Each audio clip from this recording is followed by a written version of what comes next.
నీవు ఇతనితో సమానుడవని మీరు నన్నెవనికి సాటి చేయుదురు. అందువలన మన దేవుడు అంటే పరలోకంలో ఉన్న దేవుడు ఆయన తాను కనపరుచుకుంటూ వచ్చినప్పుడు ఆయన ఎలా కనపరుచుకున్నాడు? మహిమగల దేవుడను, నేను నీ పితరుల దేవుడను, నేను ఉన్నవాడనైన దేవుడను, నేను సర్వశక్తి గల దేవుడను, నేను సర్వ శరీరులకు దేవుడను, నేను పరిశుద్ధ దేవుడను అని కనపరుచుకుంటూ వచ్చిన ఈయన చివరికి మనం ఆయన నిరంతరము నీవే స్తోత్రార్హుడైన దేవుడవు అని ఆరాధించే అనుభవంలోనికి తీసుకురాబడ్డాం కనుక మనం ఆయన ఆరాధించాలి. యేసు ప్రభువే దేవుడు, ఎవరో కాదు. రేపొద్దున పరలోకంకి వెళ్ళిన తర్వాత మనం ఎవరిని చూస్తాం? అక్కడ సింహాసనంలో యేసు ప్రభువునే చూస్తాం.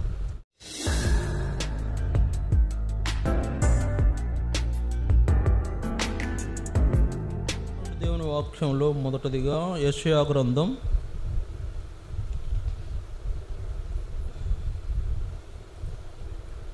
40వ అధ్యాయం. యెషయా గ్రంథం 40వ అధ్యాయం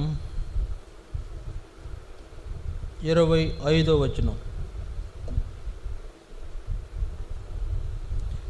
యెషయా గ్రంథం 40వ అధ్యాయం 25వ వచనం. మరి అందరం కలిసి చదువుతాం. పేజీ నెంబర్ 601, యెషయా గ్రంథం 40వ అధ్యాయం 25వ వచనం. అందరం కలిసి చదువుతాం. Page number 601. నీవు ఇతనితో సమానుడవని మీరు నన్నెవనికి సాటి చేయుదురు అని పరిశుద్ధుడు అడుగుచున్నాడు. మళ్ళీ చదువుతాం.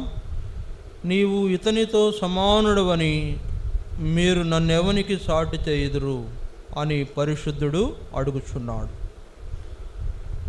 దేవుని సహాయం కొరకు చిన్న ప్రార్థన చేద్దాం. మోకరించండి.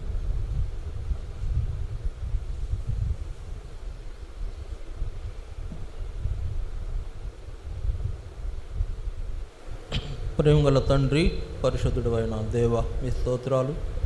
ఈ సమయంలో మరొక పర్యాయము నీ పాదాలు చెందుకు వస్తున్నాము. ప్రభు దినంలో మీ పిల్లలుగా మీ సన్నిధి మాకు ఇచ్చినందుకు స్తోత్రాలు. మిమ్మల్ని ఆరాధించినట్లు కూడా సహాయం చేయండి. చదవబడిన లేఖన భాగం ద్వారా మాతో మాట్లాడి ఎట్లా ఆరాధించాలో నేర్పించండి. నీ పిల్లలు నిన్ను ఆరాధించినట్లు ప్రతి ఒక్కరిని సిద్ధపరచము. ప్రభు, మీ దాసునిగా నన్ను కూడా మీ బోరగా వాడుకోండి. నిష్ప్రయోజకుడైన దాసుడను నాలో ఏమీ లేదు నాయన. మీరిస్తే తప్ప నేను బోధించలేను. నాకు అంత ఆలోచన లేదు, నాకు చేత కాదు. మీరే నాకు సహాయం చేయమని కోరుకుంటూ మీ రక్త ప్రోక్షణ ఆశ్రయిస్తూ తోడుగా ఉండమని, ఇంకా రావచ్చిన నీ పిల్లలైన వారు సకాలంలో మీ సన్నిధికి వచ్చేటట్లు సహాయం చేయమని కోరుకుంటూ, వాక్య ప్రకారం మీ పిల్లలందరూ మిమ్మల్ని ఆరాధించినట్లుగా మీరే సహాయం చేయమని యేసుక్రీస్తు వారి శ్రేష్టమైన నామమున మిమ్మల్ని స్తుతిస్తూ అతి వినయమున ప్రార్థిస్తున్నాం తండ్రి. ఆమేన్.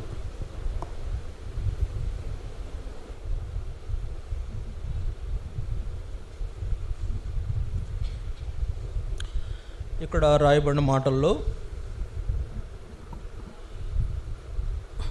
నీవు ఇతనితో సమానుడవని మీరు నన్నెవనికి సాటి చేయుదురు అని దేవుడు అడుగుతున్నాడు, పరిశుద్ధుడు అడుగుతున్నాడు అని వ్రాయబడి.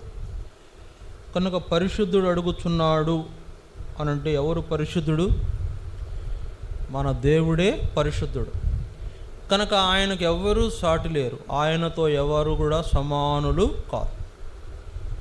కనుక ఆయనకు ఎవరు సాటి చేయటానికి వీలు లేదు. అందువలన ఆయన యొక్క గొప్పతనాన్ని, ఆయన సామర్థ్యాన్ని, ఆయన యొక్క మరి ప్రభావాన్ని ఇంకా ఎవ్వరికి మనం పోల్చలేం కదా. దేవుని యొక్క ప్రభావము, దేవుని యొక్క గొప్పతనము, లేకపోతే ఆయన యొక్క అధికారం మరి ఎవ్వరికి ఉండదు. అందువల్ల ఆయన అడుగుతున్నాడు. ఏమని అడుగుతున్నాడు? నీవు ఇతనితో సమానుడవని మీరు నన్నెవనికి సాటి చేయుదురు, నన్నెవ్వనికి సాటి చేయుదురు. కనుక మన దేవుడితో ఎవ్వరు సమానం కాదు. ఆయన అసమానుడైన వాడు, ఆయనతో ఎవ్వరు సమానము కాదు.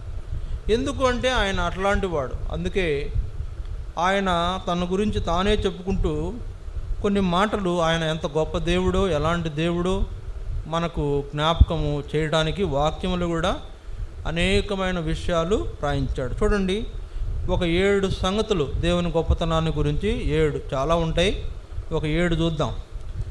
అదే యెషయా గ్రంథం 42వ అధ్యాయం 8వ వచనం. అదే యెషయా గ్రంథం 42వ అధ్యాయం 8వ వచనం.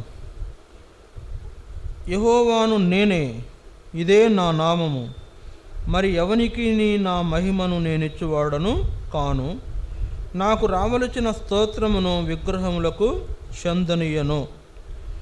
ఇక్కడ యెహోవాను నేనే అంటే యెహోవాను నేనే అనే మాట దేవుడు వాడుతున్నాడు. యెహోవాను నేనే, ఇదే నా నామము, మరి ఎవనికి నా మహిమను నేనిచ్చువాడను కాదు. కాబట్టి ఇక్కడ మొట్టమొదటిగా మనకు జ్ఞాపకం చేయబడుతున్న సంగతి ఏంటంటే, యెహోవాను నేనే, నేను మహిమగల వాడను, నా మహిమను నేను ఎవరికి ఇచ్చువాడను కాదు. నాకు రావలసిన స్తోత్రమును విగ్రహములకు చెందనీయను. కానీ ఇక్కడ దేవుడు ఆయన పరిచయం చేసుకుంటున్న విధానం చూడండి, యెహోవాను నేనే. కాబట్టి యెహోవాను నేనే అనేటువంటి ఈ మాట ఆయన చాలా నొక్కి చెప్తూ ఉన్నాడు. యెహోవాను నేనే అని అంటూ కిందేమన్నాడు, నా మహిమను నేను ఎవరికి ఇచ్చువాడను కాదు. మహిమగల దేవుడు. మొట్టమొదటిగా ఆయన ఏ దేవుడు?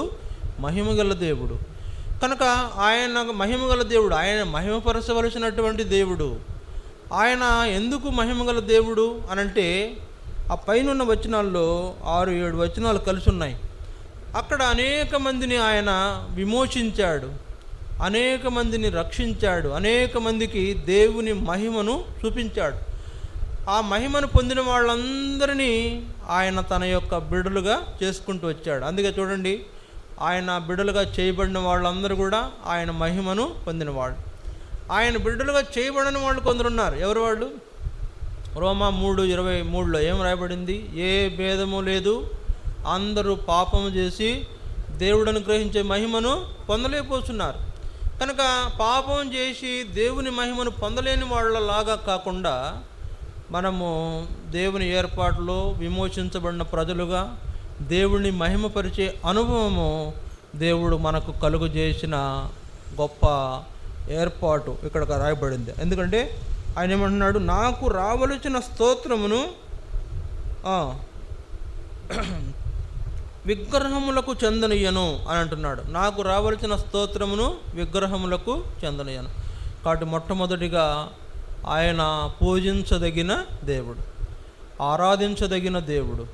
అందుకని ఆయన యెహోవాను నేనే, నా నామము నేను ఎవరికి ఇచ్చువాడను కాదు. ఎవరైనా ఇంకొకళ్ళు ఈ పేరు చేత పిలువబడేటువంటి అవకాశము లేదు. అందువల్ల దేవుని యొక్క ఏర్పాటు మనం గ్రహించి, అయా నువ్వు మహిమగల దేవుడవు, మరి నన్ను దర్శించావు, నన్ను రక్షించుకున్నావు, నన్ను విమోచించావు, నా పాపాలు క్షమించావు, నేను నిన్ను ఆరాధిస్తాను, నిన్ను ఘనపరుస్తాను అనేటువంటి అనుభవంలో మనం ఆయనకే ఘనతను చెల్లించాలి. చూడండి, కొంతమంది ఉన్నారు, కొంతమంది వాళ్ళకు దేవుడు ఉంటాడు, వాళ్ళకు దేవుడు ఉంటాడు. ఎవరు ఆ దేవుడు? కొంతమందిని మనం చూస్తాం. ఈ బైబిల్లోనే ఒక ఆయన ఉన్నాడు, ఒక ప్రవక్త. ఆయన్ని ఒక ప్రాంతం వాళ్ళు వచ్చి, నువ్వు మాకు దేవుడుగా ఉండు అని ఆయన్ని తీసుకెళ్ళి దేవుణ్ణి చేసేసారు. దేవుణ్ణి చేసేస్తే ఆయన ఏమన్నాడు? ప్రవక్త, దేవుని ప్రవక్తే, మరి యూదుడే, ఆయన కూడా యూదుడైన ప్రవక్తే. కానీ ఆయన ఏమన్నాడు? నువ్వు మాకు దేవుడుగా ఉంటే ఏం మాట్లాడుకోకుండా వెళ్ళి వాళ్ళకి దేవుడుగా చెల్లమణి అయిపోయాడు. కాబట్టి కొంతమంది లోకంలో అనేకమైనటువంటి విధానాలు కలిగి వాళ్ళే దేవుణ్ణి ఏర్పాటు చేసుకుంటారు కదా. చాలా చోట్ల నేను గమనించాను, గృహదేవతలు ఉంటారు. గృహదేవతలు, ఆ గృహదేవతలు మరి యాకోబు భార్య అయిన రాహేలు ఇంట్లో కూడా ఉన్నారు. ఉంటే యాకోబు ఏం చేశాడు? ఈ దేవతలను తీసి పారవేయండి, పారేసి లేచి మీ వస్త్రాలు శుద్ధి చేసుకోండి, మీకున్నటువంటి మలినమంతా పోగొట్టుకోండి, మనం బేతేలుకు వెళ్ళాలా, దేవుని మందిరానికి వెళ్ళి దేవుణ్ణి ఆరాధించాలని యాకోబు రాహేలును తనతో కూడా ఉన్న వారిని గద్దించినప్పుడు, రాహేలు తన దగ్గర ఉన్న గృహదేవతలను తొలగించి అక్కడ ఒక మస్తకి వృక్షం కింద వాటిని పాతిపెట్టినటువంటి వాళ్ళు ఉన్నారు. కాబట్టి గృహదేవతలు ఉంటారు, బైబిల్లో ఉన్న వాళ్ళకు ఉన్నారు, అలాగే లోకంలో కూడా చాలామంది గృహదేవతలు ఉంటారు. అంటే వాళ్ళ ఇంటికి వాళ్ళే దేవుడు, వాళ్ళే దేవత.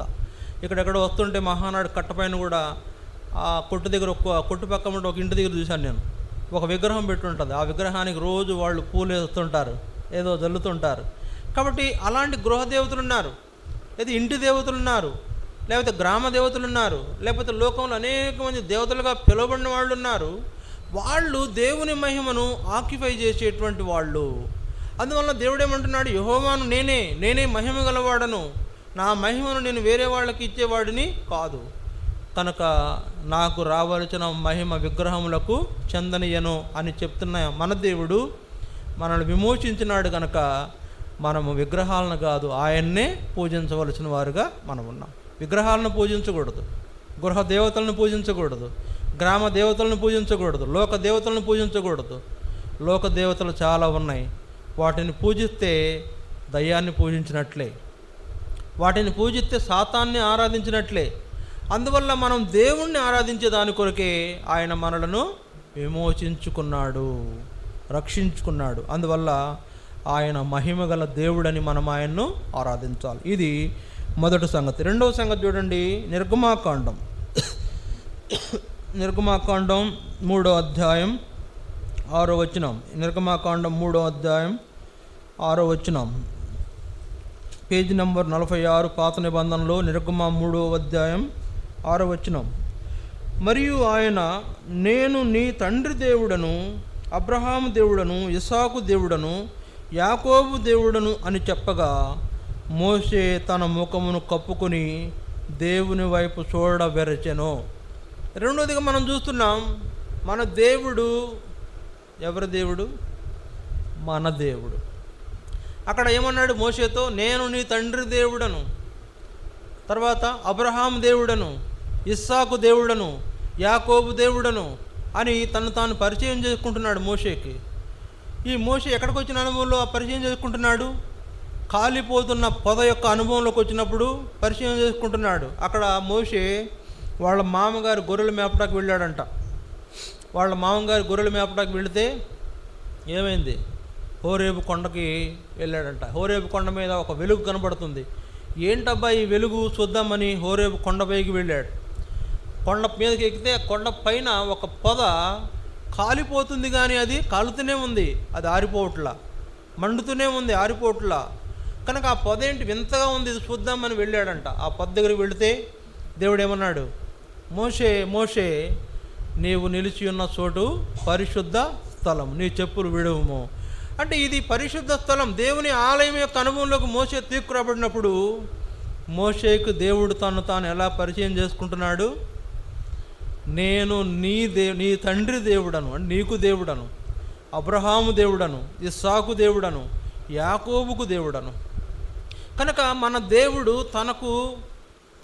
తను పిలువబడుతున్న విధానం చూడండి. నేను నీ తండ్రికి దేవుడను, అబ్రహాము, ఇస్సాకు, యాకోబుల దేవుడను, నీకు కూడా దేవుడను అని పరిచయం చేసుకుంటున్న ఈ అనుభవం, ఆ యొక్క కాలుతున్న పొద యొక్క అనుభవం, మందిరానికి సూచనగా ఉన్న అనుభవంలో ఆ యొక్క మాటలు మోషేకు దేవుడు చెప్తున్నాడు.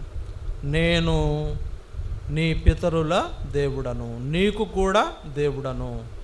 నీవు నా యొక్క పరిశుద్ధతను ఏం చేయాలా? సన్మానించాలి. నువ్వు నిలిచి ఉన్న చోటు పరిశుద్ధ భూమి, నీ అపవిత్రతను తొలగించు, నీ పాదముల చెప్పులు తొలగించు, నీవు నా మాట విను అని చెప్పేసి మోషేతో మాట్లాడుతున్న సందర్భంలో దేవుడు పరిచయం చేసుకున్నది ఏంటి? నేను అబ్రహాం, ఇస్సాకు, యాకోబుల దేవుడను. కనుక మానవులే వాళ్ళు. అబ్రహాం, ఇస్సాకు, యాకోబులు ఎవరో కాదు, మానవులే. మానవులైనటువంటి తన ఏర్పాటులోకి వచ్చినటువంటి వారిని చెప్పి వాళ్ళ దేవుడను అని. కనుక తన దాసులైన తన సేవకులైన వారిని పరిచయం చేస్తున్నాడు, వీళ్ళ దేవుడిని నేను. కనుక అలాంటి అనుభవంలో మనకు కూడా దేవుడుగా ఉన్నాడు. మన దేవుడు గనక మనం ఏం చేయాలా? ఆయన ఎదుట సాగిలపడాలి, మోకరించి పూజించాల్సిన వారంగా ఉన్నాం. ఇది రెండవ సంగతి. మూడవ సంగతి చూడండి, అదే నిర్గమాకాండం 3వ అధ్యాయం 14వ వచనం. అదే నిర్గమాకాండం 3:14. అందుకు దేవుడు, నేను ఉన్నవాడను అనువాడనయున్నానని మోషేతో చెప్పెను. మరియు ఆయన ఉండునను వాడు మీ వద్దకు నన్ను పంపినని నీవు ఇశ్రాయేలీలతో చెప్పవలెననెను. ఇక్కడ మూడవ సంగతి ఏంటంటే, దేవుడు తను పరిచయం చేసుకుంటాడు. నేను ఉన్నవాడను అనువాడనయున్నాను. ఏంటంట? నేను ఉన్నవాడను అనువాడనయున్నాను. చూడండి, ఈ లోకంలో దేవుళ్ళు దేవతలుగా పిలువబడిన అనేకమైనటువంటి వారు మధ్యలో పుట్టుకొచ్చారు, మధ్యలోనే మాయమైపోయారు కదా. ఈ లోకంలో దేవతలుగా పిలువబడుతున్న వాళ్ళందరూ మధ్యలోనే పుట్టుకొచ్చారు, మధ్యలోనే మాయమైపోయారు. వాళ్ళ చరిత్ర ఏమైపోయింది? ముగిసిపోయింది. మన దేవుడు అట్లా కాదు. ఆయన నిన్న నేడు నిరంతరము ఏకరీతిగా ఉన్న దేవుడు, అల్ఫా ఒమేగా ఉన్న దేవుడు, ఆదియు అంతమునై ఉన్న దేవుడు, ప్రారంభంలో ఉన్నాడు, చివరి వరకు ఉండే దేవుడు. కనుక ఆయన అంటున్నాడు, నేను ఉండువాడను అనువాడనై ఉన్నానని చెప్పాడు. ఉండువాడను అంటే అక్కడ ఆయన ఇంకో మాట కూడా చెప్పాడు మోషేతో. ఏమని? ఉండునను వాడు నేను నన్ను మీ వద్దకు పంపినని వారితో చెప్పు. కనుక దేవుడు మోషేకు జ్ఞాపకం చేస్తున్న సందర్భంలో ఎల్లప్పుడూ ఉండు దేవుడు. సృష్టి ఆరంభానికి ముందున్నాడు, సృష్టి ముగింపు తర్వాత కూడా ఉంటాడు. ఆయన గురించి బైబిల్లో చాలా వివరంగా రాయబడు. సృష్టి ఆరంభం ముందున్నాడు, సృష్టి అంతమైపోయిన తర్వాత కూడా ఉన్నాడు. ఇక్కడ ఈ లోకంలో పిలువబడే దయ్యాలు దేవతలు అన్నీ కూడా మధ్యలో వచ్చి మధ్యలో పోయేవే కనుక వాటితో మనకు నిమిత్తము లేదు. మన దేవుడు ఉండునను వాడు, నేను ఉన్నవాడనయ్యున్నానని ఆయన పరిచయం చేసుకుంటున్నాడు. ఎల్లప్పుడూ నిరంతరము ఉండే దేవుడు. కనుక మన దేవుడు ఆదియు అంతమునయున్న దేవుడు, ఎల్లప్పుడూ ఉండే దేవుడు అని దేవుడు పరిచయం చేసుకుంటున్నాడు. ఎందుకు నేను ఎల్లప్పుడూ ఉండే దేవుడు అని పరిచయం చేసుకుంటున్నాడు అనంటే, మోషేతో ఇశ్రాయేలీయుల దగ్గర పంపించేటప్పుడు వాళ్ళు ఏమైనా అడిగితే నువ్వు ఇట్లా చెప్పు, వాళ్ళు నిన్ను ఇదేమైనా అడిగితే ఈ విధంగా చెప్పు, నేను ఉన్నవాడనై ఉన్నానని చెప్పు. మోషేకి ఏమని పరిచయం చేసుకున్నాడు? నేను నీ తండ్రి దేవుడను, అబ్రహాము ఇస్సాకు యాకోబుల దేవుడను, నీకు కూడా దేవుడను అని పరిచయం చేసుకున్నా ఈ మన ప్రభు మన దేవుడు మళ్ళీ మోషేకి ఇశ్రాయేలీయులతో ఏమని పరిచయం చెప్తున్నాడు? నేను ఉండువాడనని వాళ్ళకి చెప్పు అంటున్నాడు. నేను ఉన్నవాడనై ఉన్నానని చెప్పంటున్నాడు. ఆయన ఉన్న దేవుడు, ఆయన చూసుచున్న దేవుడు, ఆయన వాళ్లకు సహాయం చేస్తున్న దేవుడు. కనుక ఆ విధమైన అనుభవం ఇశ్రాయేలీయులకు చెప్పమన్న ఈ మాట ఇశ్రాయేలీయుల పక్షముగా ఉన్న దేవుడు అని మనము జ్ఞాపకం చేసుకోవాలి. ఆయన మన పక్షంగా కూడా ఉండి మనకు సహాయం చేసే దేవుడని మనం ఆయన కనపరచవలసిన వారు ఉన్నాం. ఇది మూడవది. నాలుగవది చూడండి, ఆదికాండం 17వ అధ్యాయం. ఆదికాండం 17వ అధ్యాయం మొదటి వచనం. ఆదికాండం 17వ అధ్యాయం మొదటి వచనం. అబ్రహాము 99 ఏండ్ల వాడైనప్పుడు యెహోవా అతనికి ప్రత్యక్షమై, నేను సర్వశక్తి గల దేవుడను, నా సన్నిధిలో నడుచుసు నిందారహితుడవై ఉండుము అని ఇక్కడ దేవుడు పరిచయం చేసుకుంటున్నాడు. ఏమని పరిచయం చేసుకున్నాడు? నేను సర్వశక్తి గల దేవుడను, నేను సర్వశక్తి గల దేవుడను. చూడండి, లోకంలో అనేకమైన శక్తులు ఉన్నాయి, తెలుసా మీకు? లోకంలో అనేకమైన శక్తులు ఉన్నాయి, కానీ మన దేవుడు ఎలాంటి దేవుడు అంట? సర్వశక్తి గల దేవుడు. అన్ని శక్తుల కంటే పై శక్తి, అన్ని శక్తుల కంటే గొప్ప శక్తి గల దేవుడు, సర్వం పైన శక్తి కలిగిన దేవుడు, అన్నిటినీ ఆయన ఏదైనా కూడా చేయగలిగిన దేవుడు, సర్వశక్తి గల దేవుడను అని పరిచయం చేసుకుంటున్నాడు. ఎందుకు పరిచయం చేసుకుంటున్నాడు? మధ్యలో మన అబ్రహాం గారు ఎక్కడికి వెళ్ళాడు? ఐగుప్తుకు వెళ్ళాడు. వేరే పక్క మార్గాలు చూసినప్పుడు, వేరే విషయాలు ఆలోచిస్తున్నప్పుడు వాళ్ళ కంటే కూడా నేను శక్తి గల దేవుడను, వాటి కంటే కూడా శక్తి గల దేవుడను, నేను సర్వశక్తి గల దేవుడను, నా సన్నిధిలో నిందారహితుడివై ఉండుము అని, నా ఎదుట నిందారహితుడిగా ఉండుము. నేను సర్వశక్తి గల దేవుడు. నాకు శక్తి లేదనుకుంటున్నావా? నేనేం చేయలేననుకుంటున్నావా? నాకు చేత కాదనుకుంటున్నావా? నీ ఇష్టమైన అటు పోతున్నావు.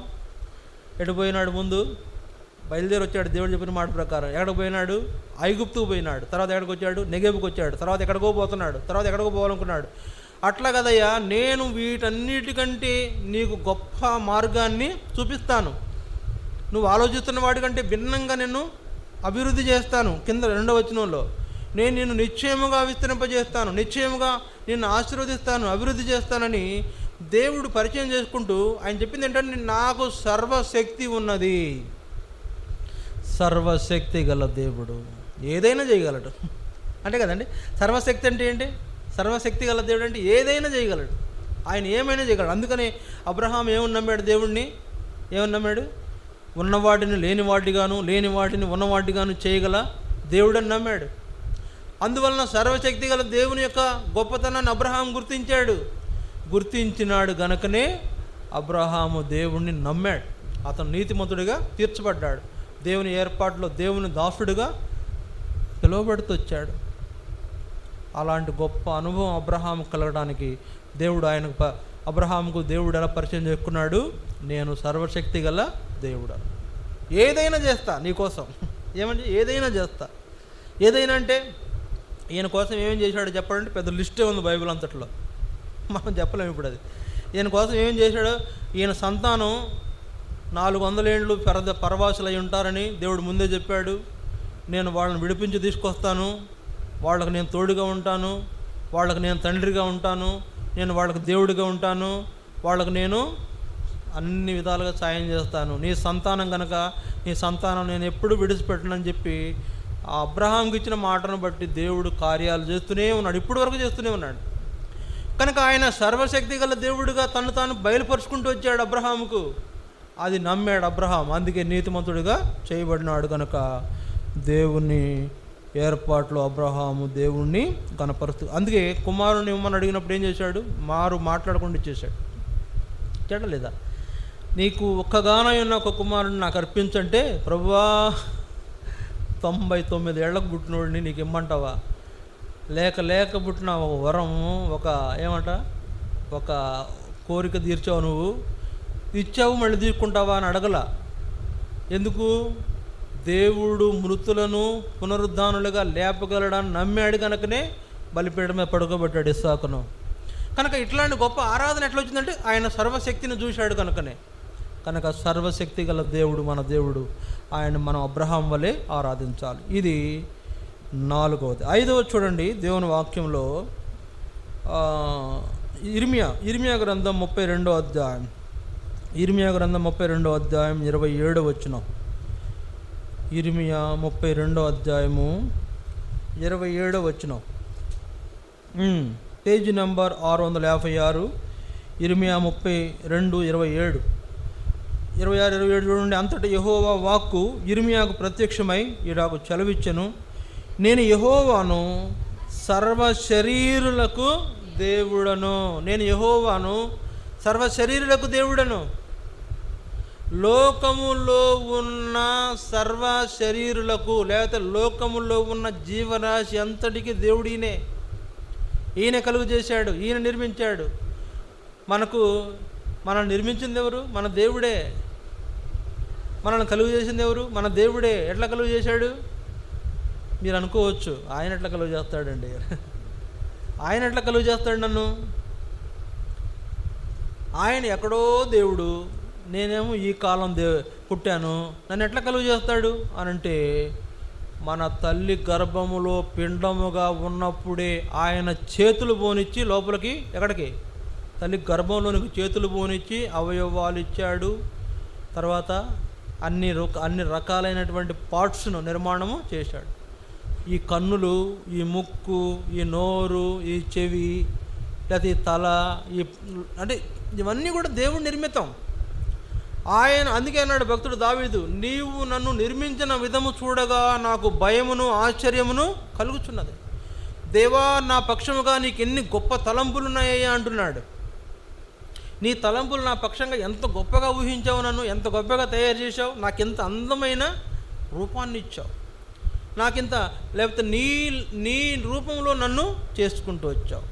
నా లోపల, బయట పార్ట్స్ వేరు, లోపల గుండెను అమర్చింది ఆయనే, ఊపిరితిత్తులను అమర్చింది ఆయనే, లేకపోతే లివర్ ఏమంటారు, లివర్ని అమర్చింది ఆయనే. తర్వాత ఇంకేమర్చాడు? కిడ్నీలు, ఇంకా మొత్తం నాలుక, గొంతు, నోరు. దేవుడు అన్నాడు, నీకు కళ్ళు ఇచ్చిన వాడను నేనే, నీకు చెవులు ఇచ్చిన వాడను నేనే, నీకు నోరు ఇచ్చిన వాడను నేనే, నీ నాలుగు ఇచ్చిన వాడను నేనే, నీకు చెవులు ఇచ్చిన వాడను నేనే, నేను నిర్మాణం చేసింది నేను, ఎక్కడెక్కడ ఏమేమి పెట్టాలో అన్నీ పెట్టేశా.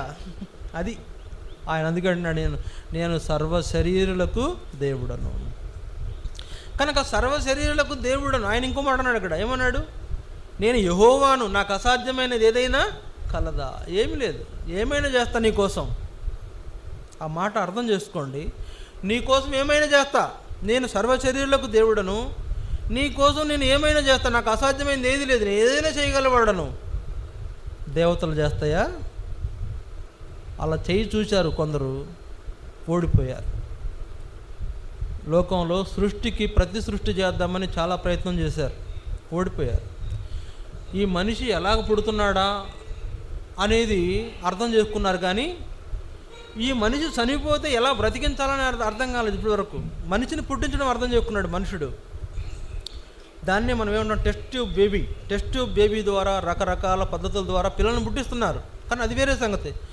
కానీ చనిపోయినటువంటి వాడిని కూడా తిరిగి జీవింపజేయగలవాడు మన దేవుడు. చనిపోయిన వానికి ప్రాణం పోయగలిగిన వాడు దేవుడు. ఎండిన ఎముకలలో జీవం తీసుకొచ్చేవాడు దేవుడు. నిర్జీవమైన ప్రజల్లో ఉజ్జీవం తీసుకొచ్చేవాడు దేవుడు. అందుకే అంటున్నాడు, నేను యెహోవాను, నేను సర్వ శరీరులకు దేవుడను, నాకు అసాధ్యమైనది ఏది లేదు, ఏదైనా చేస్తా నీకోసం అంటున్నాడు. ఏదైనా చేస్తా. ఏం చేస్తావయ్యా, ఏం చేస్తావని అడగండి. అడిగి, ప్రభా ఈ రాత్రికి ఆకాశం ఊడి కింద పడేటట్టు చేయండి అడిగితే ఏమైంది? మనకే ప్రమాదం. అందుకే అడగకూడదు, ఏ పెడతాయి అడగకూడదు. ఆకాశం ఊడి మేము పడిపోతే ఉంటావా? ఏముండదు కదా. అందువల్ల మన విశ్వాసం పరీక్షించుకోవడం కోసం మనం కొన్ని సూచనలు అడగొచ్చు. దేవుడిని చేస్తాడు, ఆయనకు అసాధ్యమైంది కాదు. దేవా ఈ సూచన నేను కోరుతున్నాను, నాకు సహాయం చేయండి అని మనం అడిగితే ఏదైనా చేయగలిగిన సర్వశక్తి గల దేవుడు. ఇది 5వ సంగతి. 6వ చూడండి, హోషేయ 11వ అధ్యాయం. హోషేయ 11వ అధ్యాయం 9వ వచనం. హోషేయ 11:9 వచనం. పాత నిబంధనలో హోషేయ గ్రంథం 11వ అధ్యాయం 9వ వచనం.